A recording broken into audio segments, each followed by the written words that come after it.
to change the price on any of your PLU keys on your SAM4s SPS-340 cash register, you'll go into program mode and you're going to go to option 0, which is PLU. The following screen gives you another 0 option for add or modify PLUs. In this case, we're going to modify.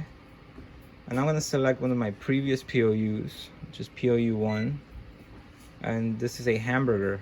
Now this hamburger has changed price. So we're going to go down to the price option by pressing cash 2 times. This hamburger is now $9.99.